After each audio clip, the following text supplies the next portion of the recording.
This is Geth's Grimoire, and it's from a game that is not D&D. So why are we looking at a Magic the Gathering card today? Well, here's the thing. When people say art is inspiring, I think most of the time they mean it in the abstract.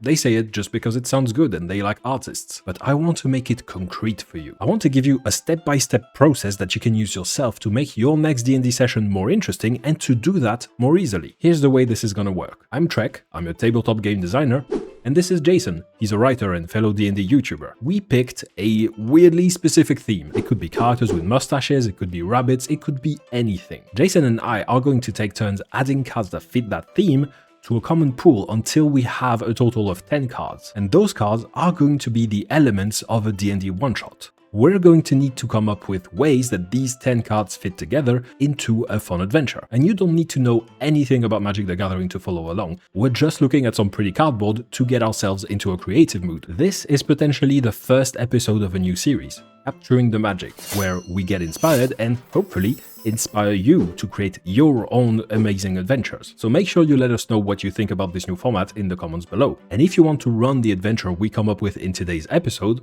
well, you can. I turned it into a 10-page adventure module, complete with all of the bells and whistles that you could possibly want. Bookmarks, interactive mini-maps so you can navigate the dungeon more easily as a GM, a giant, super high-quality dungeon map, and this guy. He's called Bloop, and he will traumatize your players. You can find the PDF on my Patreon and on DriveThruRPG, link in the video description. So, let's capture the magic. Today's absurdly specific theme is artifacts that make you discard, because I have 2 copies of this card, which is worth $10, and I wanted an excuse to brag about it on the internet. Let's get started. Alright, so this is Geth's Grimoire. As you can see, it's a totally normal book. The things inside definitely don't want to get outside, for sure. Like, when you see this, what's your first instinct? Like, what kind of one-shot are you thinking that would involve this item? The first thing I think of when I'm looking at this item is immediately the idea of opening the book and being pulled into it and having to find your way out of it. Ooh, I like that very much. Because it's got the tendrils creeping out the side of it, and the flavor text is really good, because the flavor text is the book shrieks horribly until its cover is opened, granting the spirit inside a moment's rest from the painful stirrings of the book's contents. Which is... mwah. Amazing. Okay, so apparently the premise of this one-shot, we already have something strong. Cool. What's your card? What's your play? Can I give a story with this one? This is the first card I ever wrote an article about. Ever. This is Bomat Courier. Bomat Courier. So go on, I did Geth Grimoire. What do you think for this? So they named it a courier, which is like a very innocent thing, but it looks very spiderish. So maybe we could have those crawling on walls, or like... Maybe that sets the tone of the world inside the book. Yeah, we're gonna need some robots, is what I'm getting. Alright, for my second card, we'll have... Masticore, yes. Yeah, there were a bunch of those. There are a bunch of them. I'm not quite sure what the lore is behind them. I mean, we're just adding to the vibe inside the book, right? And maybe the spirit inside the book is trying to escape because it is of the flesh, and it is trying to get away from this corrupted robotic world, right? Like Jumanji style. Do you have a card that could be that person? Because if you don't, I do. Ooh, I mean, I've got a couple of people. So this is Mishra Lost to Phyrexia, which is it's an incredibly important character in Magic the Gathering, but this isn't about Magic the Gathering lore. This is, I think, a really cool image of the person that's been pulled in before you trying to escape this robotic corruption as it's grasping at them, right? It's not like we're being pulled into a nice fantasy book right now. Okay, so I'm gonna reveal a card that I don't think we're gonna use, just because I don't think it's gonna fit the vibe. Because you mentioned Mishra, I figured Big Bro might want a word with him, you know? This is awesome. Yeah, I think I missed the vibe. Okay, but that's not the card I'm gonna submit for the one-shot. I don't know what this is gonna be. Maybe this is going to inform the stat block we come up with for this Mishra guy. Maybe this is going to be an entire different villain. We just said everyone was going to be turned into machines in this book. And apparently this guy is called a transplant theorist. That's very cool. The art is sick. It's like this weird mix of what we would probably call a mind flayer, except we don't have the rights to mind flayers, so we're not going to call them that. But also a machine, yeah. He's also a Phyrexian, and the whole thing of the Phyrexians is that they convert people into machines, living matter. Yeah. So, Yes. I think I can follow this up pretty well. Is Ooh. this dude who is probably the villain, right? The head villain. Yeah. He looks like he's at the core of a mass of sensors and cameras and all sorts of general horribleness. Is this first guy gonna be the same as the one on the right? Like maybe this is a second form for the boss or something like that? Because you can see he's kind of fused into this huge machine, right?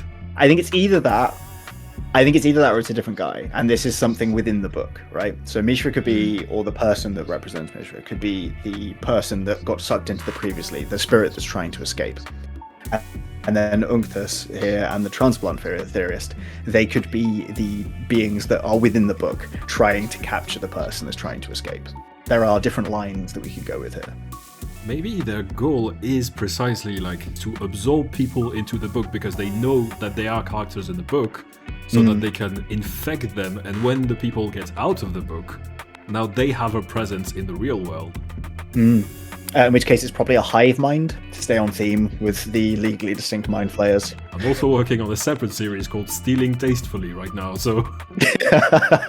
Alright, I think this little story within the book, it needs a location. So let's give it one.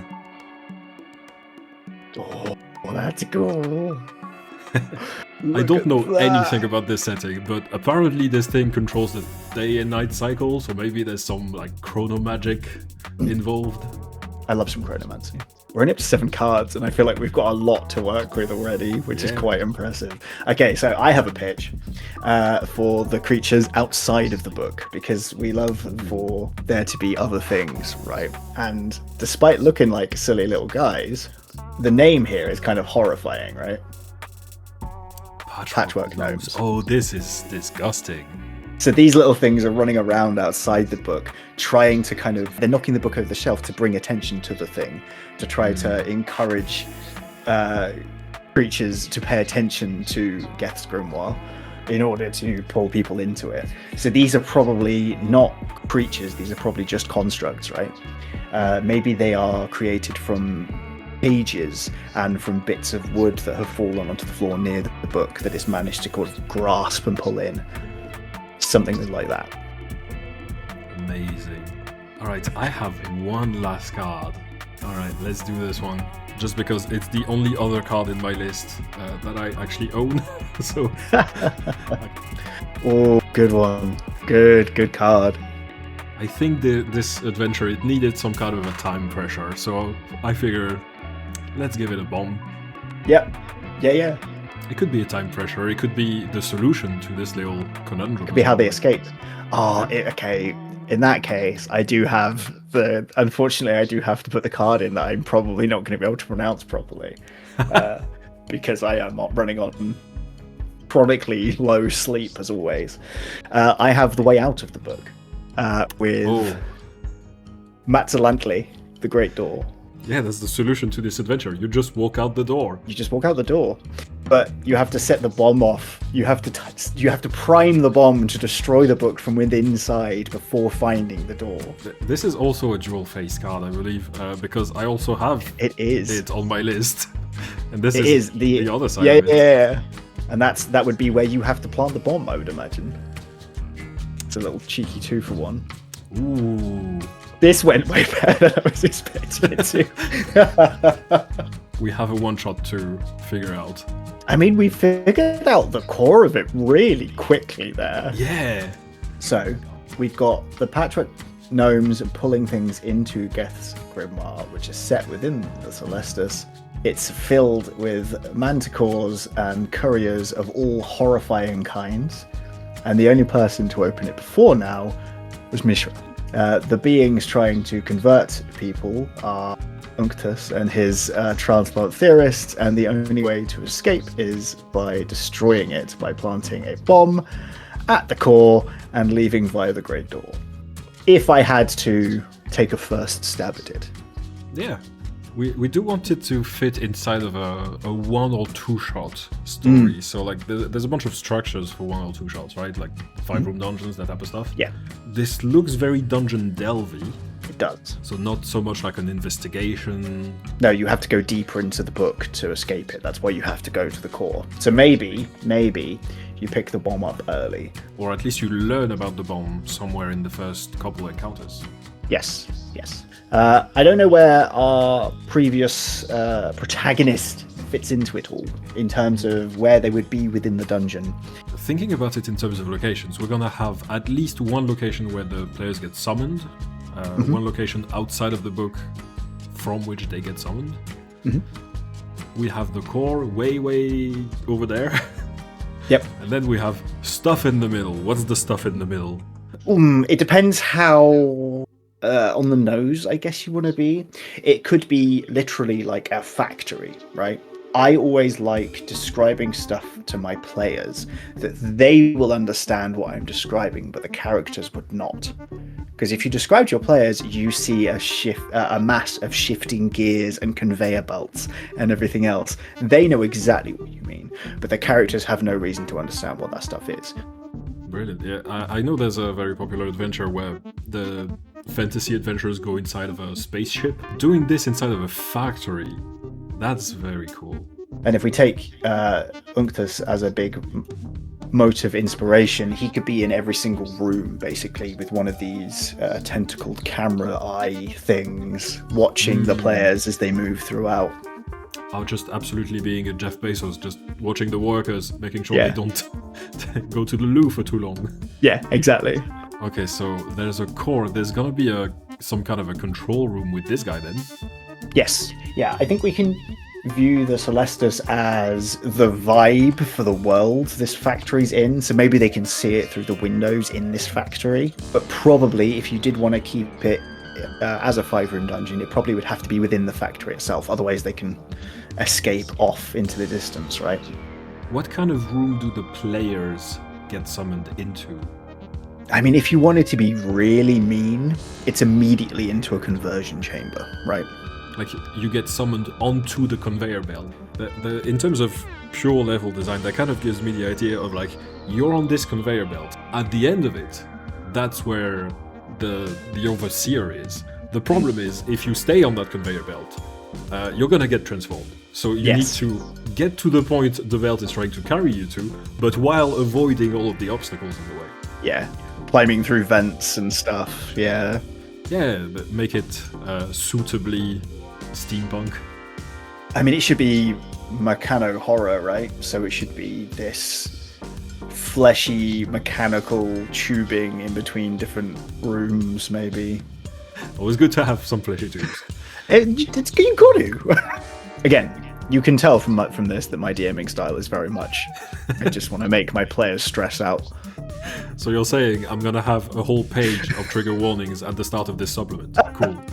You can just put one just for trigger warning enemy strife, and then just link to one of my homebrew videos.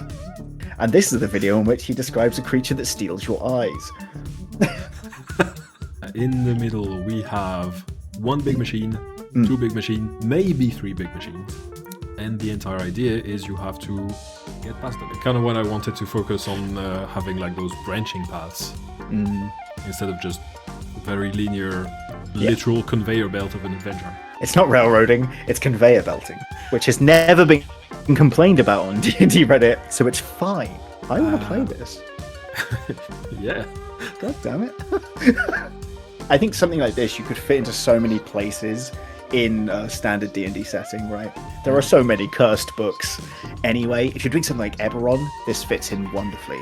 But even if you're not, if you're doing traditional Faerun, you could come across a backpack where the author's been scribbling notes and ideas as he's going, like on this journey through Chult, and then gone because the book's consumed him, and you just come across it.